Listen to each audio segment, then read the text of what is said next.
How to fix Instagram enable to load images from gallery easily and fast. So all what you have to do to fix the problem, it's actually so easy. Just open the settings on your phone, go to the apps manager, go to the apps. Now on this page you need to just wait a few seconds. Now go to the search bar here, search for Instagram like this. Now all what you have to do is click on force stop and then go down to the power usage details.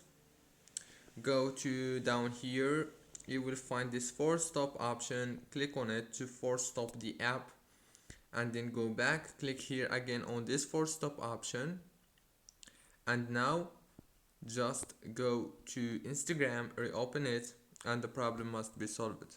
Don't forget to like and subscribe.